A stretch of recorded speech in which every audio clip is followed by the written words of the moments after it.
తాగి పడేసిన కొబ్బరి బోండాలతో కొబ్బరి పీచుని తీస్తున్నాడు ఆ యువకుడు. బోండాలను రీసైక్లింగ్ చేస్తూ సొంత ఊళ్ళోనే సొంతంగా ఫ్యాక్టరీ పెట్టాడు ఆయన. తనకి లాభాలు వస్తున్నాయి, మరికొంతమందికి ఉపాధిని కల్పిస్తున్నాడు. కొబ్బరి బోండాలతో పీచును తయారు చేసే పరిశ్రమను పెట్టి లాభాలు సంపాదిస్తున్నారు ఖమ్మానికి చెందిన భార్గవ్ రెడ్డి.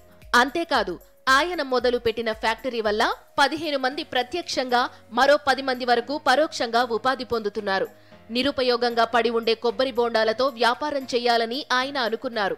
అనుకున్నదే తడవుగా బోండాల రీసైక్లింగ్ కు సంబంధించిన విధానాన్ని క్షుణ్ణంగా తెలుసుకున్నారు. ఫ్యాక్టరీ పెట్టడానికి 40 లక్షల ఖర్చయింది. Prime minister employment generation programme కింద 25% భార్గవ్ రెడ్డికి సబ్సిడీ వచ్చింది. మరోవైపు కొబ్బరి పీచు తయారు చేయగా మిగిలిన వ్యర్థాలు కూడా ఎన్నో విధాలుగా ఉపయోగపడతాయి.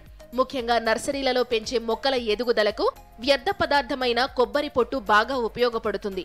ఈ కొబ్బరి పొట్టు నీటిని ఎక్కువసేపు నిల్వ ఉంచుకోగలిగే సామర్థ్యం ఉన్నందువల్ల రైతులు కూడా ఈ కొబ్బరి పొట్టును ఎరువుగా కూడా తమ పంటలలో వాడతారు. ఇవన్నీ భార్గవ్ రెడ్డికి కలిసొచ్చింది. అసలు ఇది ఎలా ప్రాసెస్ చేయాలని, వీటిని రీసైకిల్ ఎలా చేయాలని చూసినప్పుడు ఇండస్ట్రీ గురించి తెలిసింది. అలాగే ఇంకొకటి ఏంటంటే, ఈ ఇండస్ట్రీ అనేది ఇప్పుడు దీంట్లో వచ్చే ఒక బై ప్రోడక్ట్ కోకోపీట్ అనేది మన ఖమ్మంలో రైతులు చాలా బాగా యూజ్ చేస్తారు.